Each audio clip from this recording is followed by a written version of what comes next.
You make a mistake, you get walked into a room by your best friend, you don't walk out again. When you have revenge in your heart, you might as well dig two graves, one for you, one for them. From personal experience, I've learned that drugs lead to the prison, police, mental issues, and death.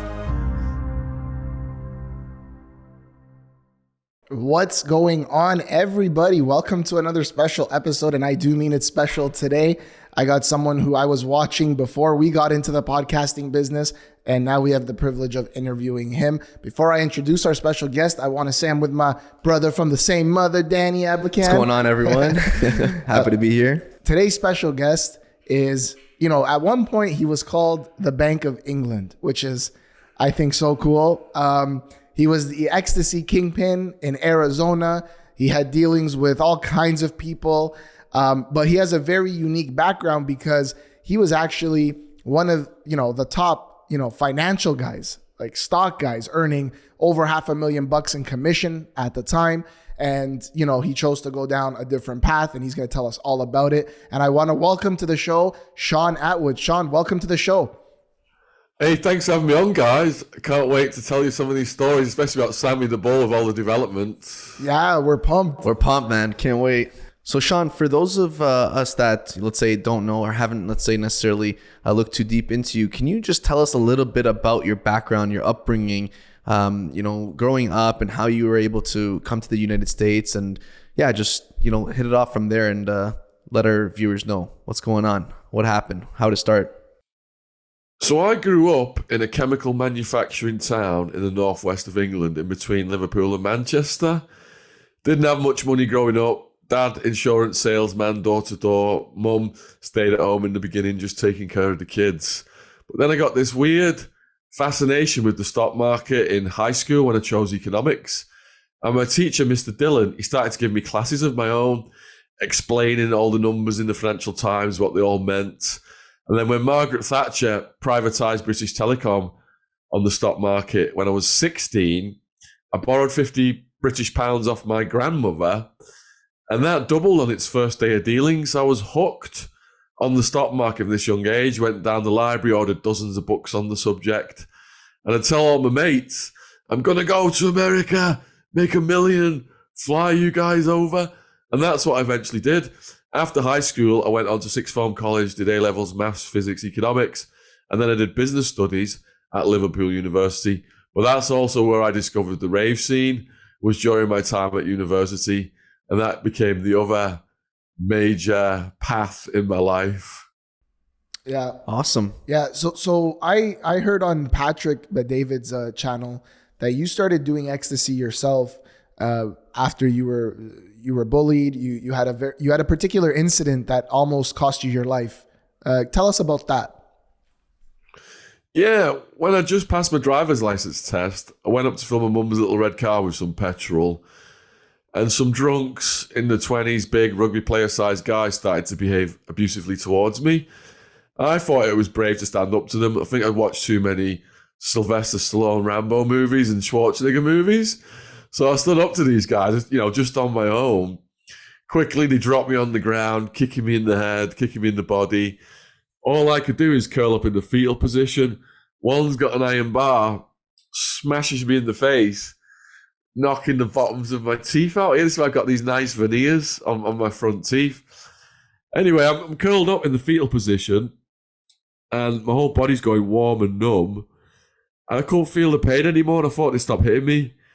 And I opened my eyes and they were still hitting me, but what was happening was, I guess my body had released so much painkiller, I couldn't feel it anymore. And I shit myself. At that point, I think, oh, wow, these guys aren't just beating me up, they're trying to kill me here. Anyway, I went unconscious, woke up in a pool of blood, they'd smashed my car windows, managed to drive home. Parents took me to hospital. All that was broken was my teeth. But after that, generally teenagers have social anxiety anyway, a lot of them, I did. That was compounded by that incident. Wouldn't go out and dance, wouldn't go out and talk to women. Ecstasy came around, wouldn't stop dancing all night long, wouldn't stop talking to everybody in the club, making best friends with, complete strangers, telling them a life story, hugging and dancing all night long. So that had such a big impact on me. I swore that when I went to America, I was going to transfer that scene over to Arizona. Yeah.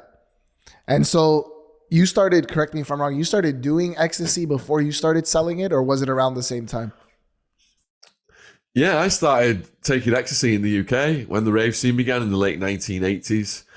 Every weekend, you saw young people on the news, they're breaking into warehouses, breaking into airplane hangars, wearing all this crazy colored clothing, dancing to this new style of music and taking Ecstasy. They're all smiling, and the cops don't know what to do about it. So my mate out of Manchester's like, you got to come and check this out.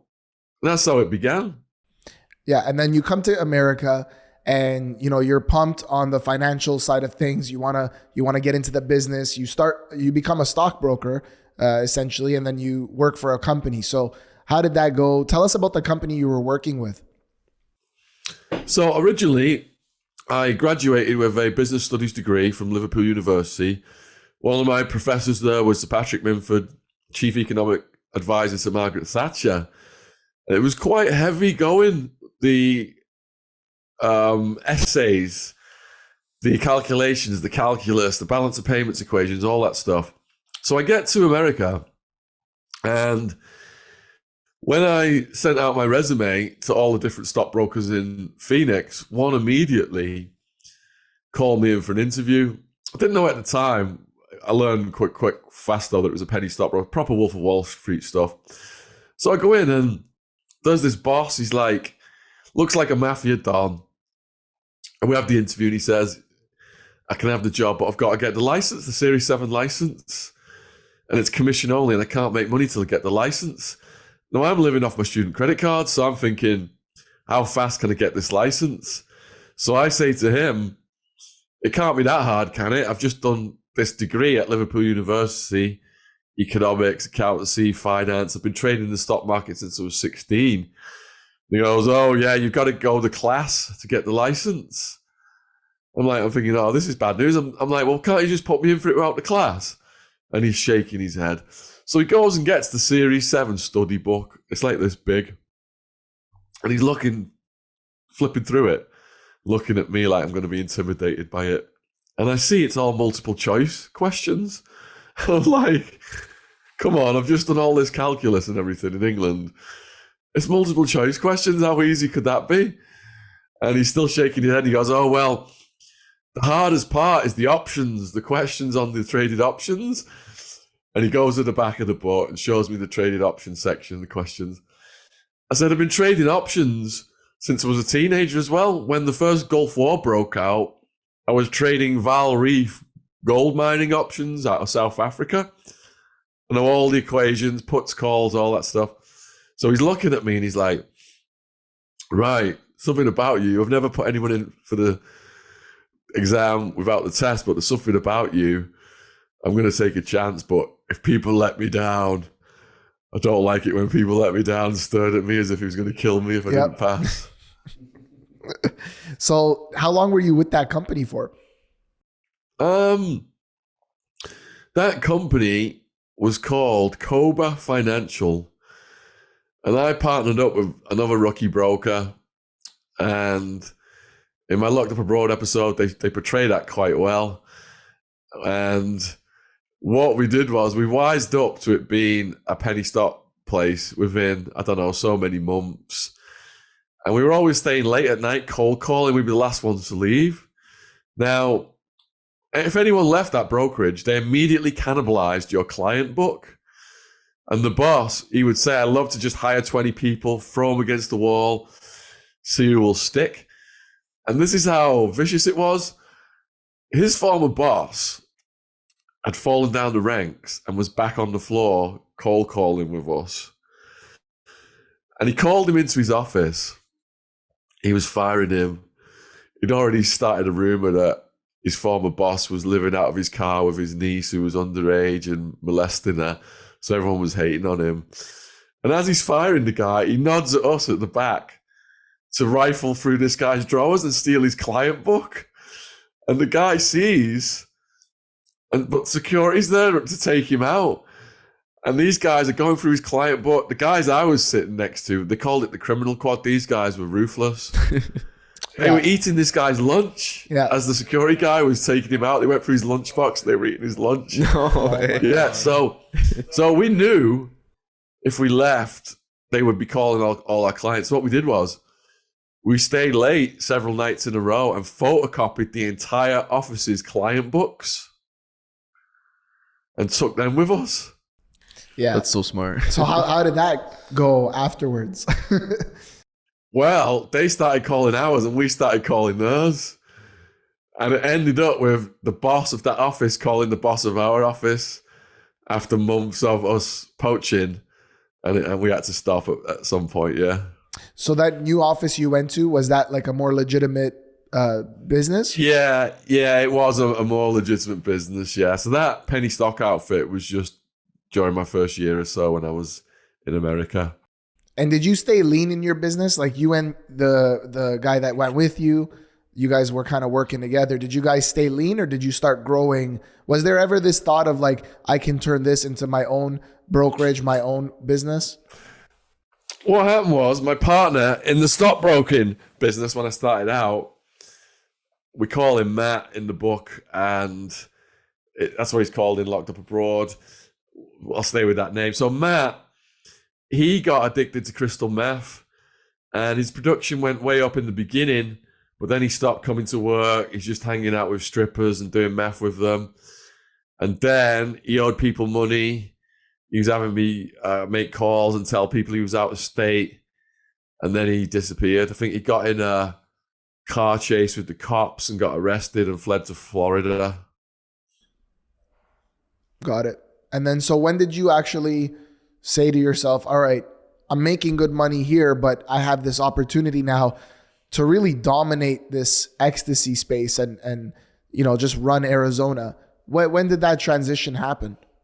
The rise of the ecstasy enterprise was a gradual one from the mid to late 90s until a year before the SWAT team came, May 16th, 2002. And what happened was I was investing in the projects of the various ravers, and I started to see the business potential of quitting being a stockbroker and having to go in the rat race and be in the office at the 6 o'clock in the morning sales meeting and all that stuff. I thought, right, I could just party, make money off the party scene instead. And the catalyst was my best mate from childhood, Wildman, coming over. So Wildman, massive guy, he had red dots in his head telling him to hurt people from when he was a kid. And the teachers got so scared of him in his high school because he got really big. He was picking teachers up and putting them in rubbish bins. So they had him outside raking leaves with the caretaker. So Wildman, I promised Wildman when he got out of prison, because he did go to prison while I was in America, that I was going to help him channel his aggressive energy into becoming a wrestler. This is how idealistic I was. I thought he would be able to fight Hulk Hogan and Andre the Giant and all those people back then. And he came over. I rented him a place near the British pub, the Georgian Dragon, thinking he'd just have a couple of beers with the expats and wouldn't get in any trouble. And within like a few months, me and my girlfriend went over to visit him one night, and some Mexicans answered the door and we said, "Where's Peter?" Because that's his name. And they were like, "There's no Peter here." I'm like, "Yeah, Peter, he lives here." And I'm like, getting a bit upset. Anyway, next thing, they display that they've got guns. So me and my girlfriend start backtracking over the road.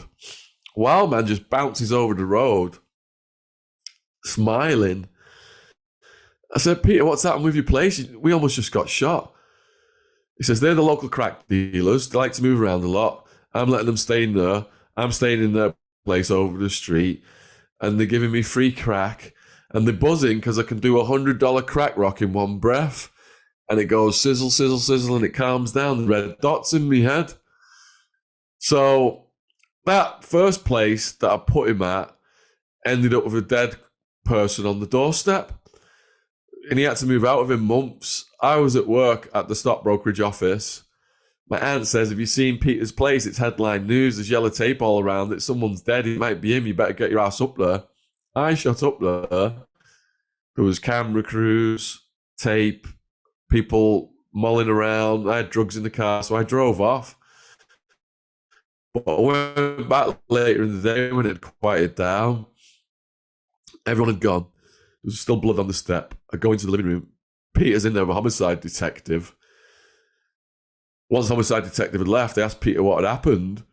And he said a couple had come over to buy crack from the Mexicans, but they'd already moved back over the street. So the woman went over the street to get the crack, and the man stayed with him. And he showed Peter his gun, and Peter had never seen guns before. And he asked him how it worked.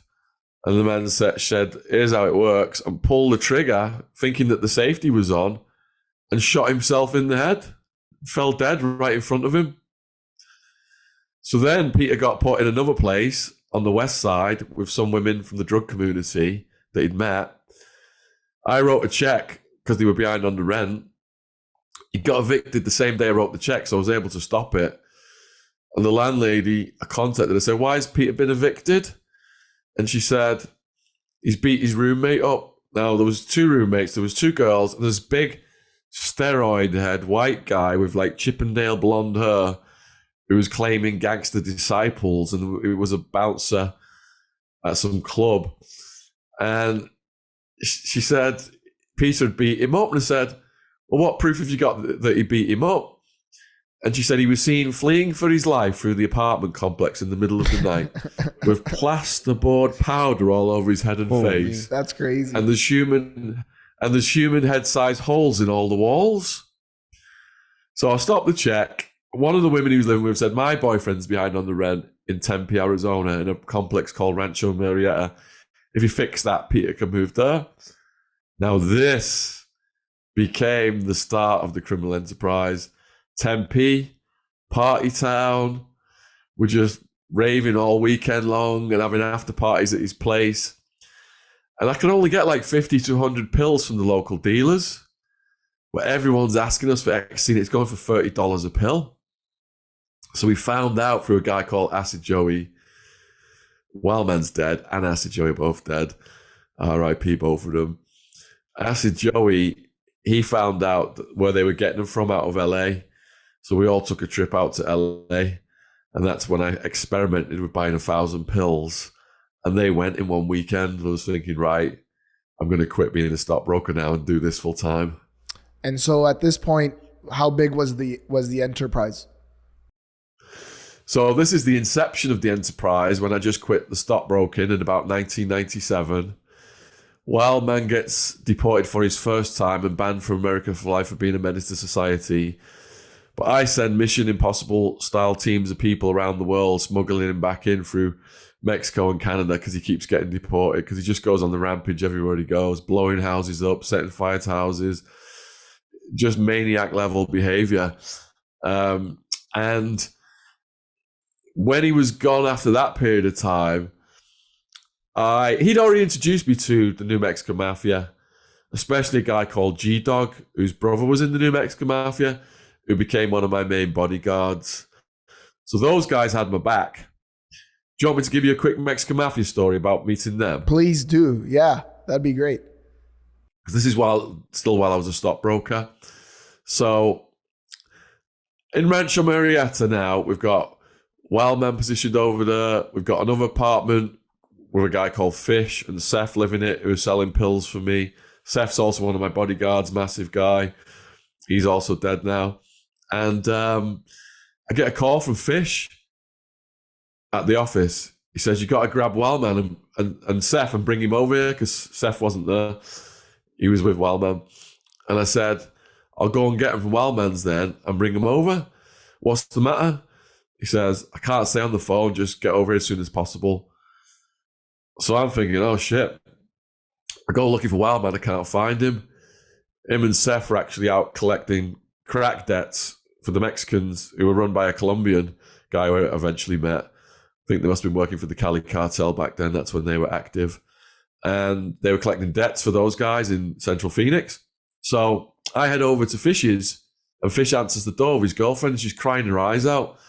I'm thinking, oh no, someone sexually assaulted his girlfriend. I'm like, what's up? And they won't say anything. And I hear this noise. Zzz, zzz. Like, what's that? I'm looking towards the other room where the noise is coming from. And they're like, you best go look. So I go into the room and open the door. And there's a naked, hog-tied man on the floor. He's got like a rockabilly quiff. And there's a bunch of Mexicans stood over him with cattle prods.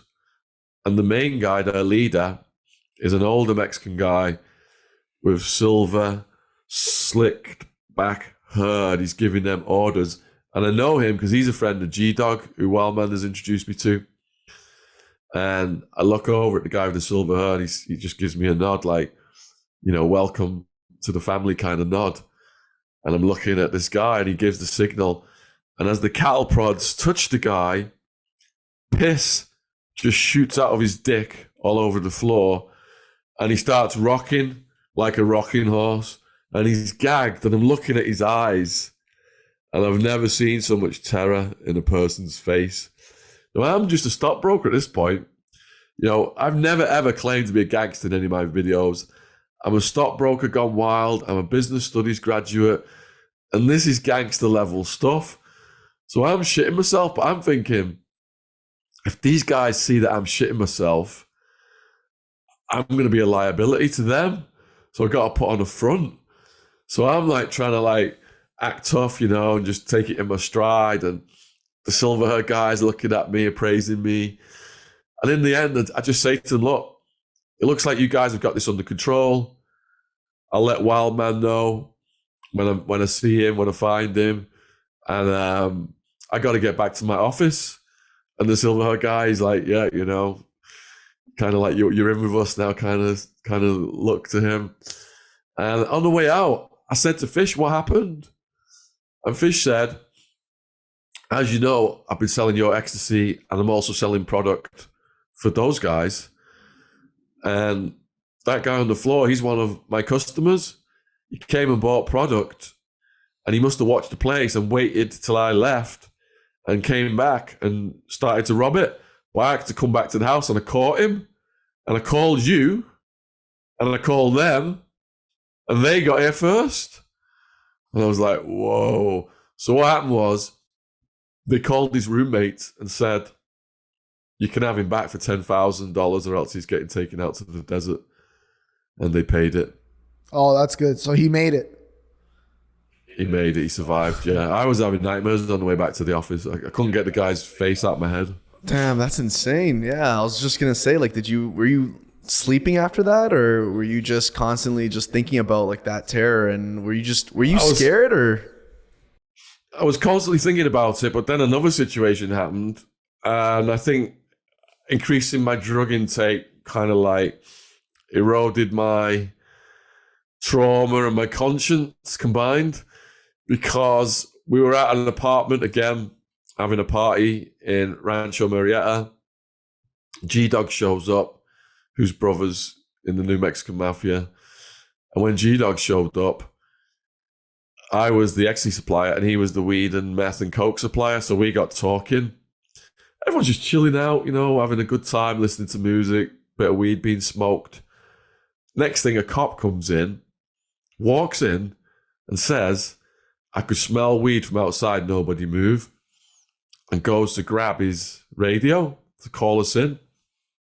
G-Dog just whips out his gun, puts it in the cop's face, and says, the only one who's not leaving is you, motherfucker. Everybody run. So we all run off into the night, and I end up in Fish's apartment that night. Must have been a couple of dozen of us, but I'm shitting it, thinking all hell's going to break loose now, which it did. Cops just came everywhere. But before that, we hear bam, bam, bam on the French window. We think it's the cops, but it's G-Dog. He's like, let me in. We let him in. He says, because we were debating whether to flush our stuff because we thought the cops are going to catch us. And G-Dog's like, everyone sit tight, turn the lights off, turn the TV off, nobody answer the door. When they come, they can't get a warrant that fast, just to smash everybody's door in. And they came, and we just did what he said. And they went next door, There was helicopters, there was everything. Once it all calmed down, I took G-Dog to a property I had in Phoenix. And we were snorting meth and shooting pool. And he said to me, Shaun, because you and your friends protected me, me and my brothers have got your back. And that's how I met the New Mexican Mafia. It was about 3 months later when he took me to meet them. And at this point, how big is the organization? You're obviously growing. How many pills are you bringing in every week? All right, at this point, I'm still a stockbroker. So we're getting like 1,000 pills from LA every week. That's all it's at right now. But I'm forming the key alliances for when it's going to get really big. Nice. Because G-Dog ends up in a cell with Gerard Gravano at one point. And Gerard Gravano was talking shit about the English. And G-Dog told him that they were with us and set him straight. Right. Yeah. And the Mexican Mafia at the time where you guys were, was it the leading group? Was it the leading, cartel or something like that? Okay, so there's many different types of mafia, and it gets quite complicated. So La M.A. is the New Mexican Mafia. And these are prison gangs out of California that have spread to like Phoenix, Arizona, New Mexico. And it's not cartel. These are Chicanos. So cartel, they're Mexican nationals, but they're operating with the Chicanos in some areas. So it was the New Mexican Mafia. So when he says to me, my brother wants to meet you, I had no clue about any of this. I only learned all the divisions of the mafias, years later. So he takes me to this street in Tempe. There's all these lowrider cars, classic cars. I'm like, wow. And then his brother answers the door, shorter guy, bald, looking up at me, squinting, like, who the fuck's this? And he hears my accent. And he's like, damn, you talk funny. I guess you are from England. Come in and meet my homies. So I go in the living room, and there's all these massive tattooed Mexican-American guys. None of them smiling. They all look like they want to eat me. Big one swings a spoonful of Coke in my nose. G-Dog's like, snort it. To pass the test, you got to snort it. They offer you the Coke, obviously, because they wanted to make sure you're not a rat or like a cop, right? Yeah, exactly. So I snorted that. And the guy who put it in my face was a big guy who Wildman later told me was a hitman who was on a killing spree. And I'm looking around the room. They got the biggest TV I've ever seen in my life. And then they got another screen showing all the cars on the road coming and going so they can't get raided. And then I do a double take because I see on top of the TV, I'm like, holy shit, I've seen one of them before. That's not an ornament. Hold on, where have I saw that? Oh yeah, Rambo movie. Rocket propelled grenade launch on top of the TV. RPG. Yeah, that's crazy. That's crazy. So he thanked me then for helping his brother, and I started to supply them with product, and they started to supply me with some product, and they had my back. So they became the new supplier, essentially, or just one of the suppliers? I would give them some Ecstasy. And they'd give you something different? Yeah, my girlfriend at the time, she was into hydroponic, and they were growing it themselves. Gotcha. So now you obviously, you share the story of how the Italian Mafia started, coming into the scene, and you start seeing different guys at the clubs and wondering who those people are. So at this point, you're massive, right? At that point. So 2 or 3 years after that, I was a stockbroker then, late 1990s. I've gone from getting up to 5,000 to 10,000 pills at a time out of LA to getting tens of thousands at a time out of Holland. And that's when these steroid head jock characters in the leopard print shirts started to appear in the scene peddling colored pills. And I didn't know who they were, but they sure were stepping on my toes. And when you've incorporated all the locals into your enterprise, information travels fast to the top. So we were all, speculating who these guys were. And my wife at the time, she was an intelligent woman, university graduate. She was also doing lesbian internet porn when I met her. And she joined a strip club because she fancied a stripper. And she just joined the strip club just to seduce this woman who she ended up in a relationship with. This is how insane things were. So she had another lover. She had another lesbian lover. And her other lesbian lover was dating one of these steroid heads. And through my wife's friend, a meeting was brokered at a bar in Tucson called Heart 5. And that's where I went to meet him. And what happened that day was, I took one of my bodyguards with me, one of the Rossetti brothers. He was strapped. Me and my wife walk in. I'd say to Rossetti, look, I don't know who these motherfuckers are, but if they try and kidnap me or anything, just open up on the motherfuckers. And me and my wife go in there. And like I said, I'm not a gangster. To do sit-downs like this, I had to be on crystal meth, GHB, Ecstasy. I was probably on the Mexican pharmaceuticals. So that gave me this false bravado. So a guy called the Spaniard comes up to me. He's like, come through to the VIP room and talk to us. And he's got a sidekick in there who's 6.5 foot, muscles, bigger than my head. The sidekick yells at everyone to get out the room, clears the room. And as I'm sitting down in between these guys, I thought, I got to do something crazy here because they've heard of English Shaun. They've never met me. I'm going to have to do something crazy, And I remember my grandfather, he always used to squeeze my knee above the leg to make me jump. So as I'm sitting down, I grabbed her knees above the leg. And we started to have a conversation about, they said, look, we know you've been doing this for a while and you got the locals locked down. But why don't you start getting pills from us? We've got a lot of product. And I said, I've sent people to Holland with testing kits from Dance Safe. I've got white pills, beige presses, pure stuff. I've got a good reputation. Why would I want to be getting these made in America colored pills? You guys are peddling. And the big guy jumps up. He's like, who the fuck do you think you are disrespecting our pills? One call to Sammy the Bull and we can have you taken out to the desert. So I didn't know whether he was just blowharding or what, whether that was the truth, Sammy the Bull. But the conversation continued. It was like nice and nasty routine. Spaniard's like, calm down, sit down. I'm sorry, Shaun, my friend's a bit of a hothead. And he says, we can still do business. And I'm like, look, the demand is so high, there's enough room for us to coexist. It's not each other we need to worry about. It's the cops.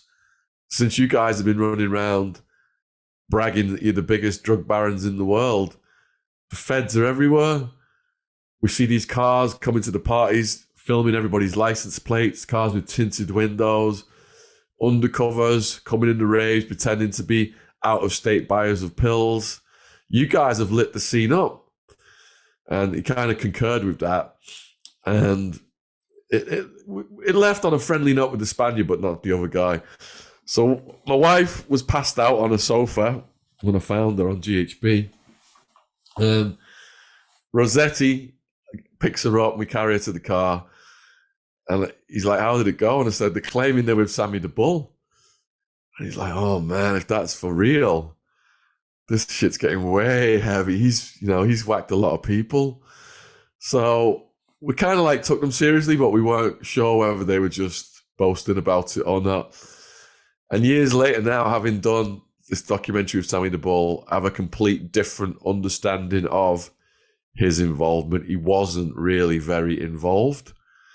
The Ecstasy ring was run by a guy called Mike Papa before the Gravanos came on the scene. And Mike Papa, he incorporated Gerard Gravano, the son, and Karen Gravano, the daughter. And the evidence against the dad was that he put money into it. You know, Gerard called him in the middle of the night, said he needed money for gas. That was one of the calls. Then Sammy invested money into it. So I don't think Sammy was all that aware of what was going on at street level, but he took the fall. The men took the fall to keep the women out of prison when they eventually got sentenced. Right. So tell us about that documentary. So did you ever have any dealings with Sammy at that time, or was it more afterwards? So I have never, ever claimed to have met Sammy the Bull during our dealings. All I've ever claimed is to have met Gerard Gravano. Now, Gerard Gravano, when we got arrested, we were in Towers Jail, 2002, 2003.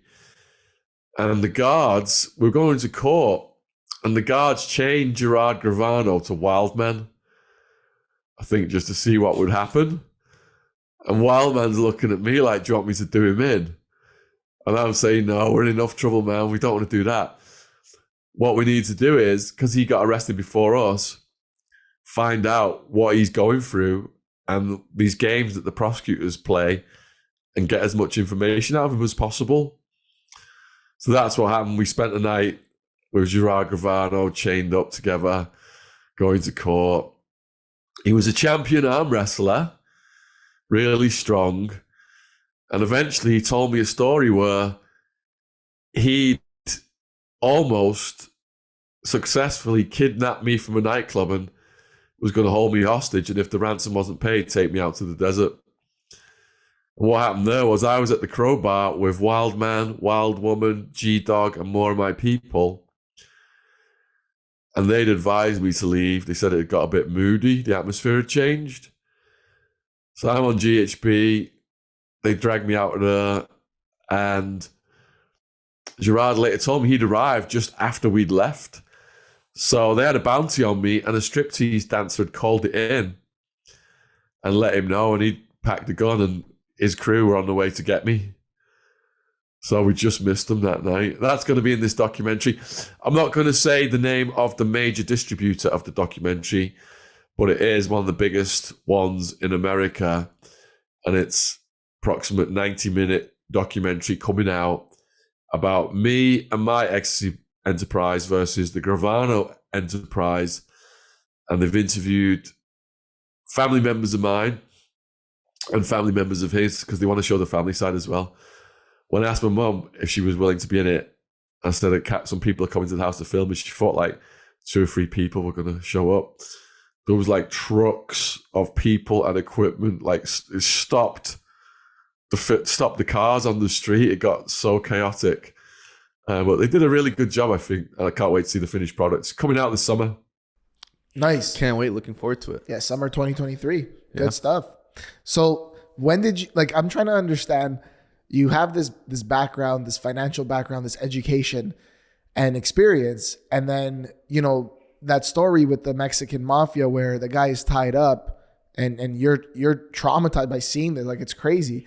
But your friend called that person, the Mexican Mafia, they called you because they know you would have taken a different approach to it. So were you battling this lifestyle of, I want to do things the right way, clean way, the least amount of violence as possible, and just make money? That's really what it's all about for me.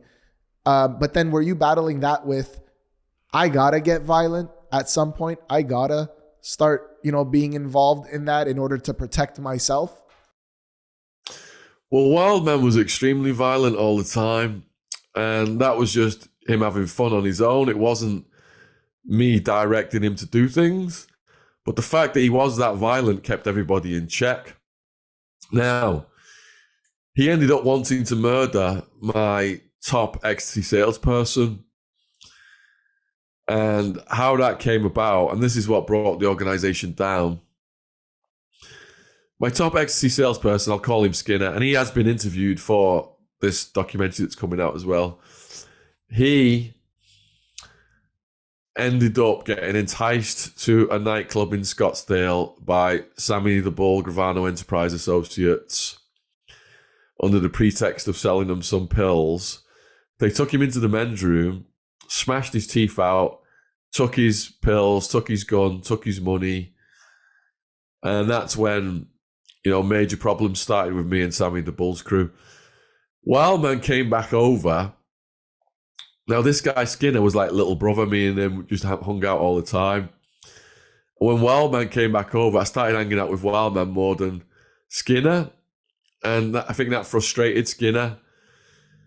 And he was smoking sherm sticks, smoking meth, smoking crack, and getting more paranoid. So he started to scheme against me.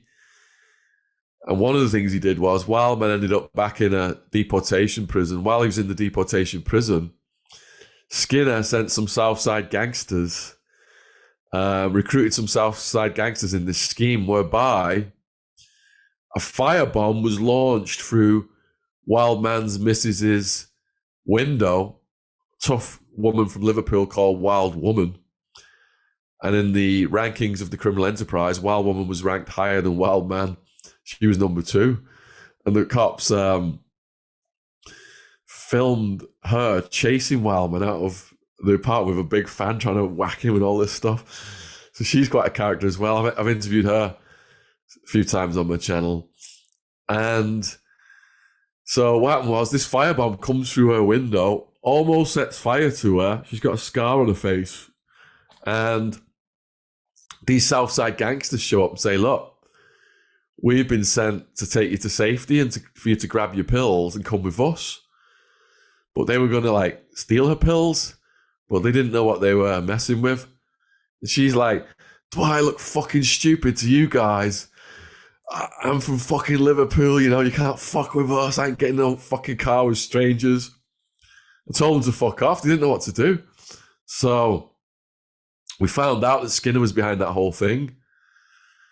And then Wildman find out in the deportation prison. He says, look, you got to get me a lawyer to get me out of here so I can protect my woman. So he got deported. It was expedited. I smuggled him back into the country.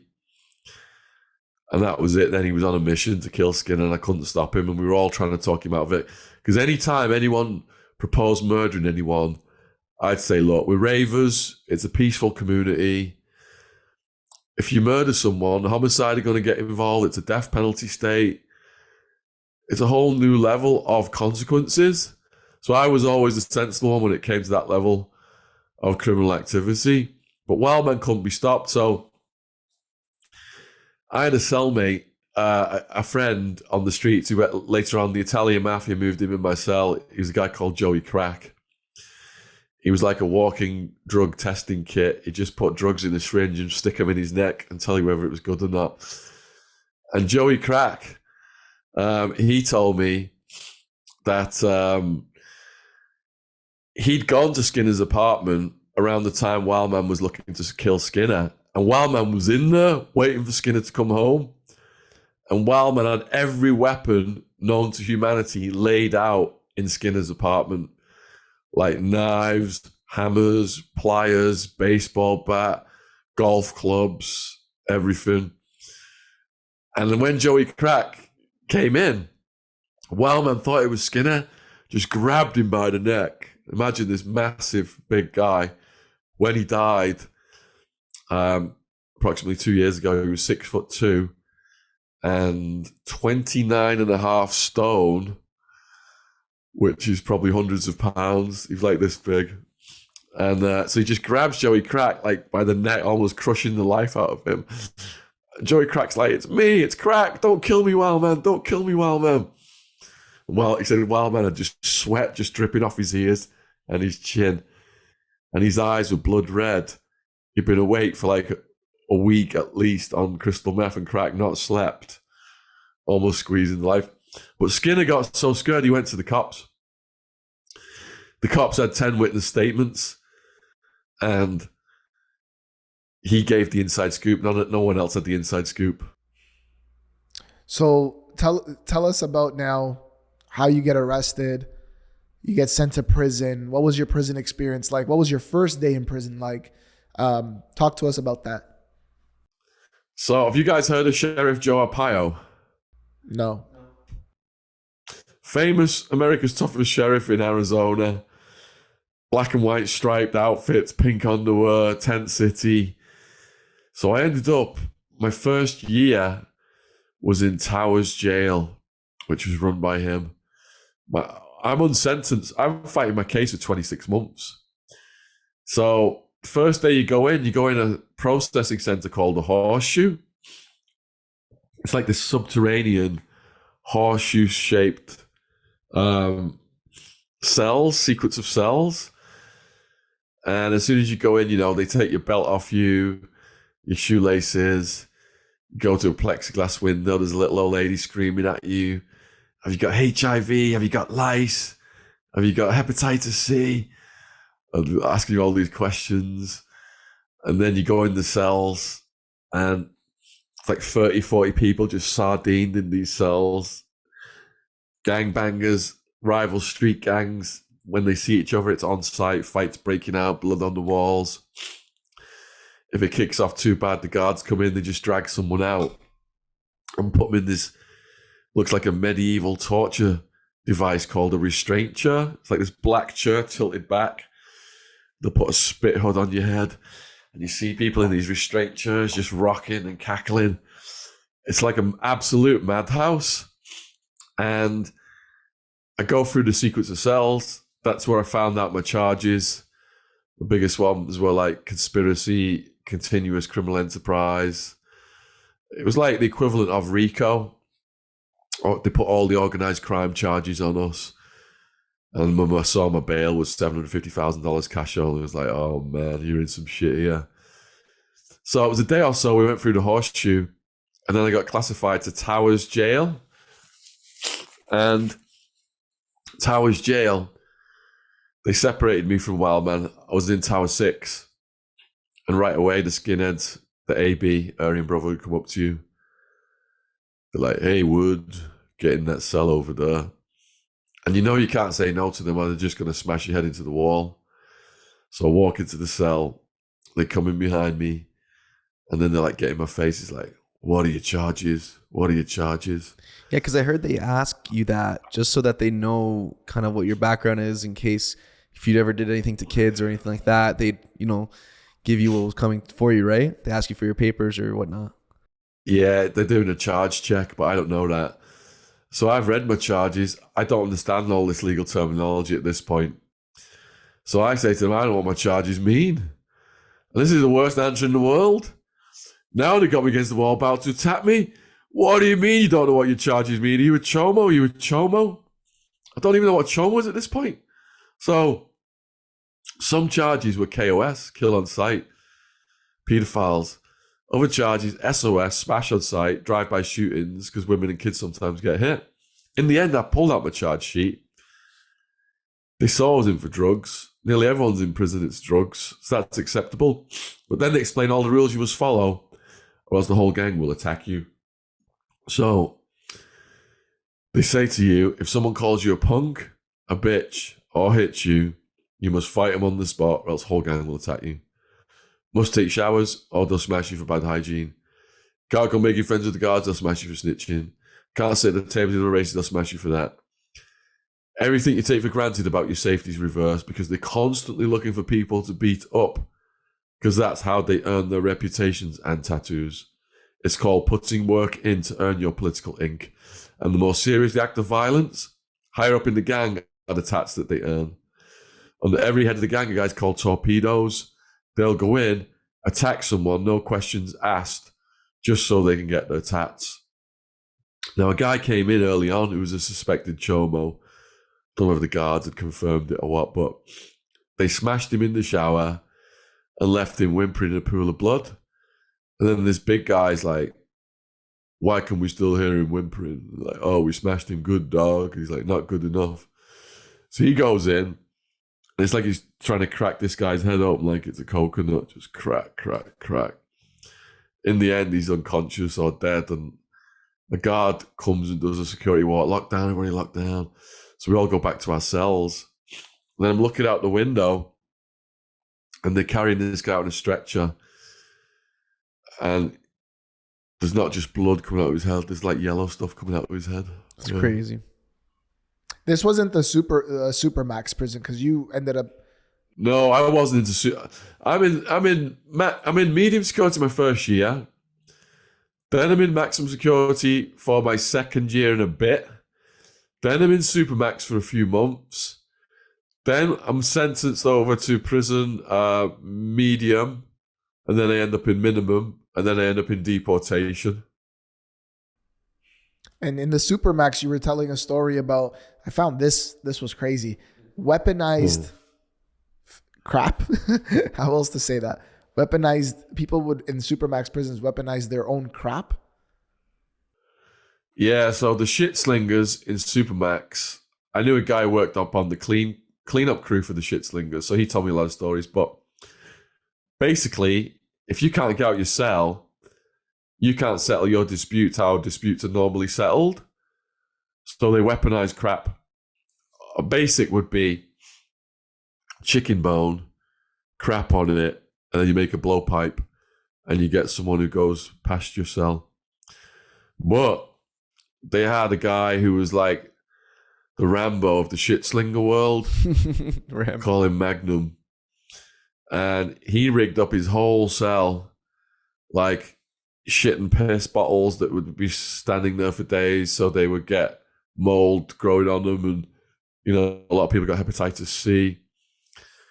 And he'd make like the guy described it as a dookie Uzi with a shampoo bottle and tubes and shit, and it would really spray a long distance.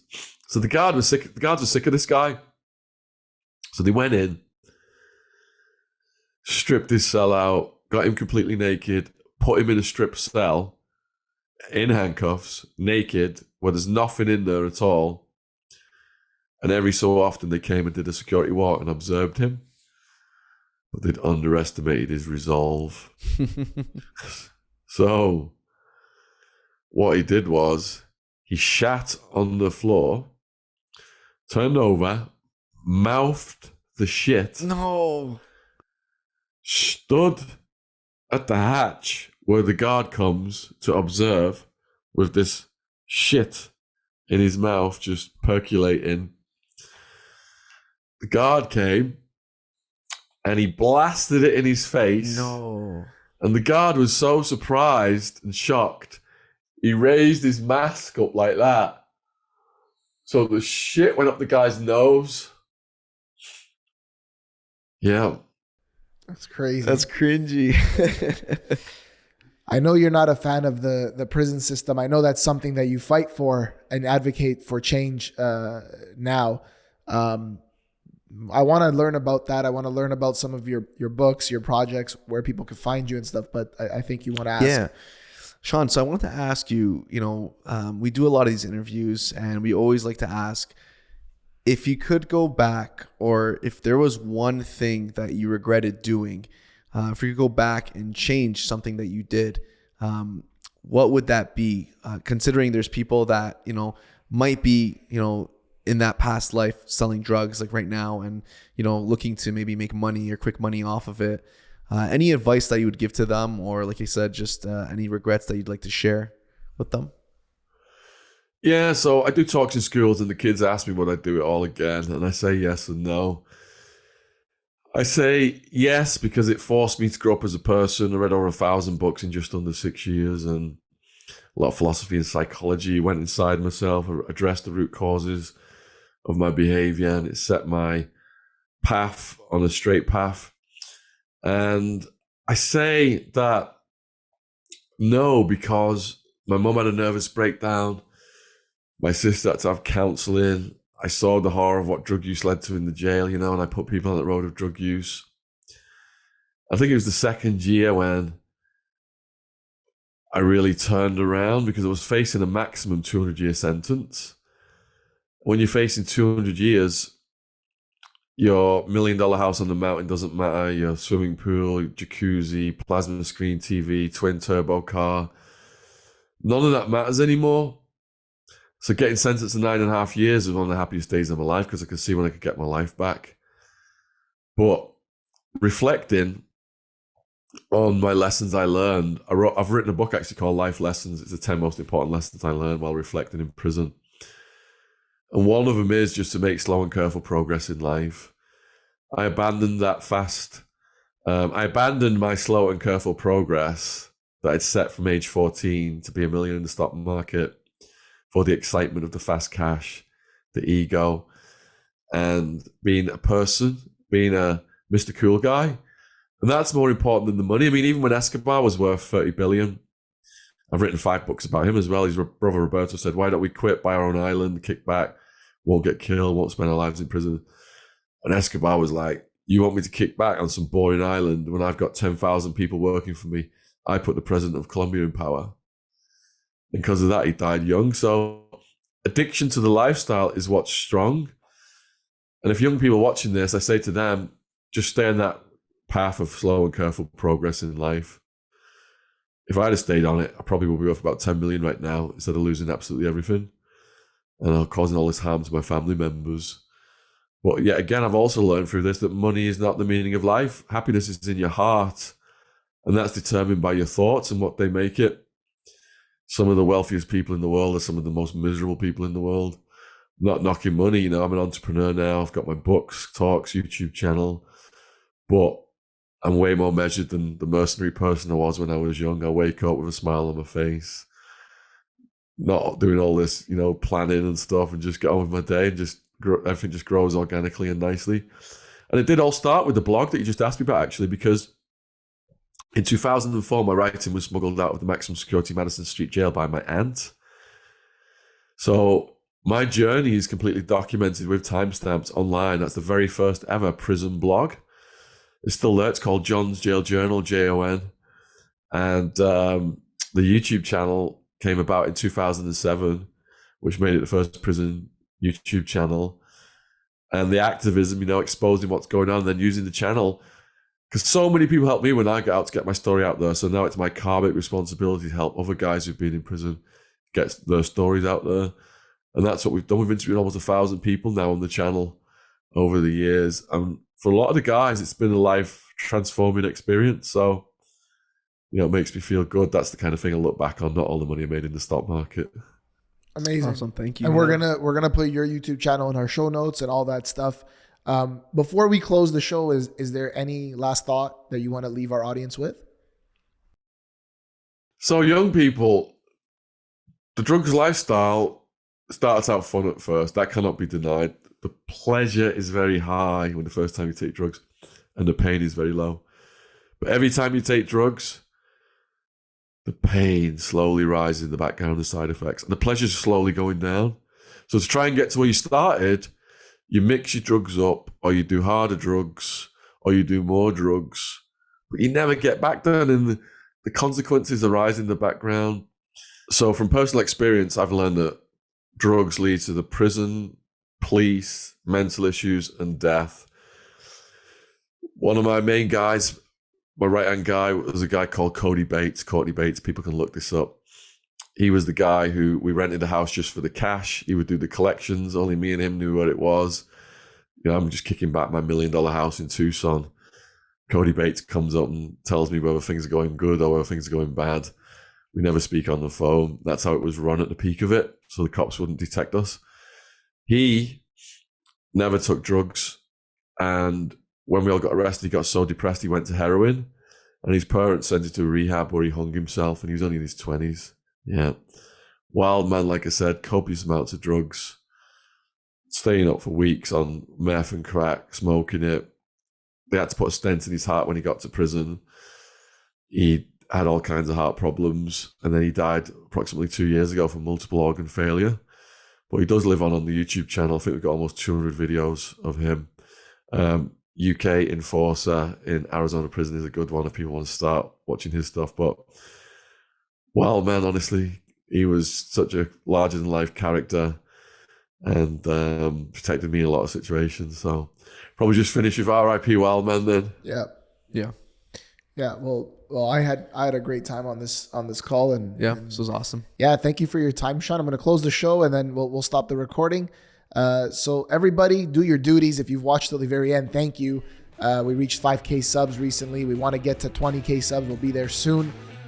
Like, subscribe, leave us a comment, share this episode with your family and friends. And until next time, we're out.